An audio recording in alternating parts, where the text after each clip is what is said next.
தமிழ் படங்களுக்கு சப்போர்ட் பண்ணுங்க. விடுதலை 2 உலக அளவில் இந்த படம் வந்து பேசப்படும், பல அவார்டு வாங்கப்படும்.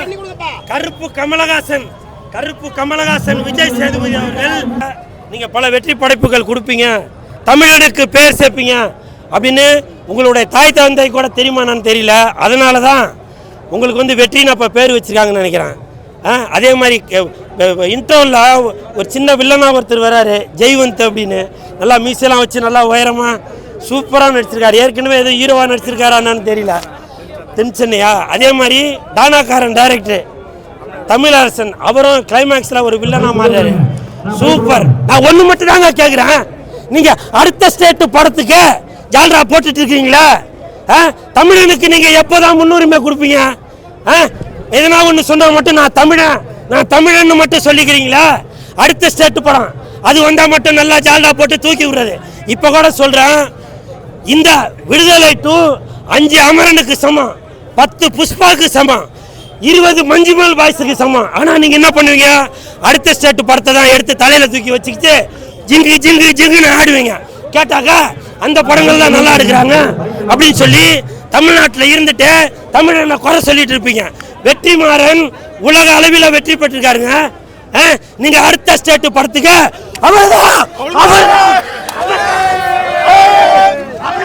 சொல்லிட்டு இருப்பீங்களா? சொல்றாங்க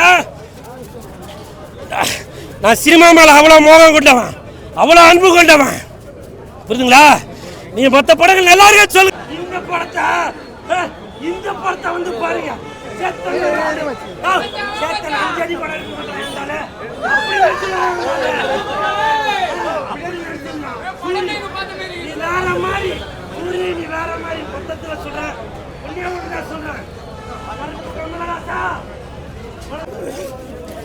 சொல்றாங்க நான் சினிமா மேல அவ்வளவு மோகம் கொண்டவன், அவ்வளவு அன்பு கொண்டவன், புரியுதுங்களா? நீங்க மற்ற படங்கள் நல்லா இருக்கு சொல்லுங்க, அதை வேணாம் இல்ல. ஆனா தமிழை எடுக்கிற படத்தை போய் அதுல ஓட்டா இதுல ஓட்டான்னு சொல்றீங்களா? அப்புறம் தமிழன்ற உணர்வு எதுல வரும்? ஒரு தமிழனை தூக்கி பிடிக்க வேண்டிய உணர்வு எதுல வரும்? சும்மா ஆட்டோ பின்னாடியும் பஸ் பின்னாடியும் ஒரு டி ஷர்ட் பின்னாடியும் நான் தமிழன் எழுதி வச்சா மட்டும் போதுமா? நான் இப்பவும் சொல்றேன், நல்லா இல்லாத படத்தை நல்லா இல்லைன்னு சொல்லுங்க, தப்பு இல்லை. இந்த வெற்றிமாறன் படம் மாதிரி, இந்த வெற்றிமாறன் படம் மாதிரி விடுதலை 2 மாதிரி படங்களை தலையில தூக்கி வச்சுன்னு கொண்டாடுனியா? இப்ப கூட சொல்றேன், இன்னைக்கு கேளுங்கப்பா, இன்னைக்கு விடுதலை 2 ரிலீஸ் ஆயிருக்கு. எவ்வளவு பெரிய பேனர், எவ்வளவு பெரிய பேனர் இல்ல விடுதலைக்கு பாத்தியா? இதுதான் தமிழா. விடுதலை படம் 2 ஹிட் ஆகுன்றது உலகத்துக்கே தெரியும். நம்ம பேனர் வச்சு தான் காட்டணும் அப்படின்றதுல அங்க பாத்தீங்களா? எங்கன்னா பெரிய பேனர் எதுனா இருக்கா? இதுதான் தமிழனுக்கு கிடைச்ச வெற்றி. இப்பவும் சொல்றேன், உலகமே பாராட்டும் இந்த படத்தை, உலகமே பாராட்டும். விரைவில் வரலாற்றில் எழுதினா கூட தப்பு இல்லை, புரியுங்களா? அப்படி தமிழருக்காக குரல் கொடுங்கயா, புரியுதா? அடுத்த ஸ்டேட்டுக்கு போனா தமிழன்னு சொன்னா அடிக்கிறான், தெரியுமா உனக்கு? நான் அடுத்த ஸ்டேட்டுக்கு போனவன், அடுத்த ஸ்டேட்டுக்கு போனாக்கா நம்ம தமிழ்ல பேசினாக்கா நீ அந்த மயிடா, நீ இந்த மயிடான்னு சொல்லி நம்மளை கேவலப்படுத்துறான். நீங்க என்ன பண்ணுவீங்க? வேற படத்துக்கு வந்து வேற படத்தை தூக்கி வச்சு தலையில வச்சு நான் ஆடுவீங்க. இப்போ சொல்றேன், அடுத்த படத்தை கொண்டாடுங்க, வேணான்னு சொல்லல. ஆனால் தமிழனோட படத்தை தலையில தூக்கி வச்சு கொண்டாடுங்க. நம்ம தமிழ் மண்ணில் பிறந்திருக்கோம், தமிழ்நாட்டில் பிறந்திருக்கோம். விடுதலை விடுதலை விடுதலை விடுதலை. காரல் மார்க்ஸ் படம் அதான் ரைட்ஃபுல்லான பொலிட்டிக்கல் நாலேஜ் இருக்கிறவங்களுக்கு படம் ஒர்க் அவுட் ஆகும். பட் பொலிட்டிக்கலி நான் லெஃப்ட் ரைட்டுங்கிற பாலிசியில் இருக்கிறவங்களுக்கு இந்த படம் ஒர்க் அவுட் ஆகாது. நிறையா குற்றச்சாட்டு இருக்கும். அண்ட் இது ஒரு ஃபிக்ஷனல் கேரக்டர் தான். நீங்கள் வந்துட்டு நிறைய பேர் வந்து அந்த ஈழத்தமிழ் பேச்செல்லாம் நான் யார் பேரையும் பர்டிகுலராக சொல்ல விரும்பலை, எந்த கட்சியை சார்ந்தும் இல்லை. இது ஒரு டிராவிடியன் பாலிடிக்ஸ், கம்யூனிஸ்ட்லாம் உள்ளே வருது. It's all the ideology but not about real people, அவ்வளோதான் சொல்லுவேன். இது கேரளாவில் சூப்பராக ஓடும், அதில் எனக்கு கான்ஃபிடன்ஸ் இருக்குது. அண்ட் வெற்றிமாறன் வந்து எல்லார்கிட்டேருந்தும் அந்த சூஸை புளிவாங்கிற மாதிரி பர்ஃபார்மன்ஸ் எல்லாம் புளிஞ்சு எடுத்துருக்காரு. மஞ்சு வாரியர், விஜய் சேதுபதி அண்ட் எல்லார்கிட்டேருந்துமே பியூட்டிஃபுல்லாக பார்த்து எடுத்திருக்காரு. அண்ட் இது வந்து ஒரு பிளாக் பஸ்டரான எண்டுக்கான ஒரு பர்ஃபெக்ட் மூவியாக நான் பார்க்குறேன். நல்லா இருந்தது. ஃபர்ஸ்ட் பார்ட்டோட செகண்ட் பார்ட் இன்னும் கொஞ்சம் நல்லா இருக்கு. இது படம் ஃபுல்லாக விஜய் சேதுபதிக்காக தான்.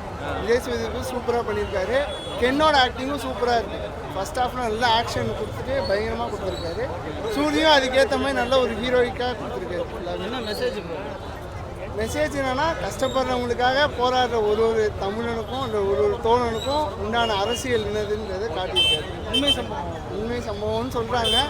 ஆனால் அவங்க கற்பனை கதையை தான் சொல்கிறாங்க ஃபுல்லாகவே. ஆனால் வெற்றிமாறன் என்ன சொல்லணும்னு நினச்சாரோ அது பக்காவாக சொல்லியிருக்காரு. எந்த ஒரு போதையும் லாகும் கிடையாது. வெற்றிமாறனோட வெற்றி தான் இது.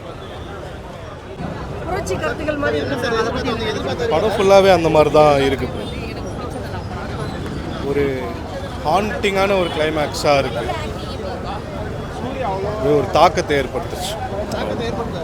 ஆமாம், கண்டிப்பாக நல்லா இருக்கு, சூப்பராக இருக்குண்ணா. நம்ம ஊர்ல இருந்தாங்க, பலமாவே இருந்தாங்க. 1000 கட்டுக்கதைகளை சொல்லி நம்மளை ஏமாற்றி வளர்த்துட்டாங்க. ஆனா திராவிடமும் கம்யூனிஸ்ட் சித்தாந்தத்தை ஒரு மயிலம் இனிமேல் புடுங்க முடியாதுன்றத ஆணித்தனமா சொல்லியிருக்காங்க. வேணா டைரக்டர் இருக்கிறான் பார்த்தீங்களா, எப்பறம் பாரு ரஞ்சித்தியா வெற்றி மாறினா குறை சொல்றானே. வெற்றிமாறன் என்னைக்குமே ஏமாத்துறது கிடையாது.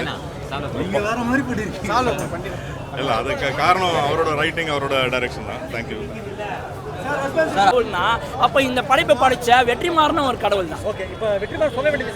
இருந்து பார்த்தாங்க, எல்லாருக்கும் ரொம்ப கனெக்ட் ஆயிருக்கு. அவர் எப்பவுமே இதை டெப்த்தாக சொல்கிற ஆள் தானே. அதோட இளையராஜா சாருடைய இசை இன்னும் உள்ளுக்குள்ள கடத்திருக்கு. ஸோ ரொம்ப பெரிய ஒரு உணர்வாக இருக்குது. அன்னைக்கு வந்து அந்த ட்ரெயினில் அடிப்பட்டு 64 பேர் செத்தாங்க. எவ்வளோ பேர் செத்தாங்க, எவ்வளோ பேர் ஊனமானாங்க. ஆனால் அதுக்கு காரணம் என்னன்னு ஒவ்வொருத்தரும் ஒன்று நம்ம படிக்கிறதையும் மற்றவங்க சொல்கிற அவன் ஃபேவரமாக அவன் வந்து செய்தியாக தான் சொல்லுவான். ஆனால் உண்மைன்னு ஒன்று இருக்குது, ஓகேங்களா? அந்த உண்மை என்னவோ அதை அவங்க இதில் சொல்லியிருக்காங்க. இதை சொன்னதுக்கப்புறம் தெரியுது, ஓ இதுதான் உண்மையா அப்படின்றது கதை வழியாகவும் புரியுது, செய்தி வழியாகவும் நமக்கு தெரியுது.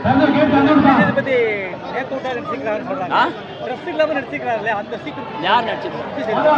விஜய் சார் பல சீன்கள் கட்டாயிருக்கு, அதனால அதுவும் கட்டாயிருக்க வாய்ப்பு இருக்கு. பல இளம் நாட்டிகள் எல்லா இடத்துலையும் அவங்க ஊடுருவி இருக்கிறாங்கல்ல, அந்த மாதிரி பல கம்யூனிஸ்ட் தோழர்கள் ஊடுருவல் நிறைய இருந்ததுனால தான் இந்த உண்மை வெளியே வந்திருக்கு.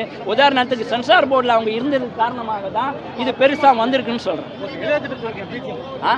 இளையராஜா எப்படி வந்து இது மார்க்ஸ் ஒரு கடவுளோ அந்த மாதிரி இளையராஜா ஒரு கடவுள். ஒரு கடவுளே வந்து ஒரு கோயிலுக்கு போகுதுன்னா அது கஷ்டமாக இருக்குது. கோயிலில் இருக்க கடவுள் தான் வெளியில் வரணும், வருஷத்துக்கு ஒரு தடவை நம்ம கும்பிடணும். அதனால் நம்ம வந்து மதிப்பு கொடுக்காத இடத்துக்கு போகல, மதிப்பு இல்லாதவங்ககிட்ட தெரியாமல் நம்ம போயிட்டோம். இனிமேலாம் அது நடக்கக்கூடாது.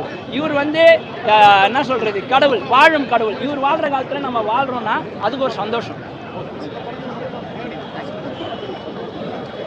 ஒரு தேன் எப்படி சுத்தமாக இருக்கணுமோ, ஒரு பால் எப்படி சுத்தமாக இருக்குமோ, ஒரு மாடத்திலிருந்து வர மழை எப்படி சுத்தமாக கலங்க இல்லாமல் இருக்குமோ, அந்த மாதிரி வெற்றிமாறனோட படைப்பில் எந்த ஒரு கலப்படமும் இல்லாமல் ரா மெட்டீரியலாக இருக்கனால்தான் வெற்றிமாறனுக்கு உங்களை பிடிக்கல.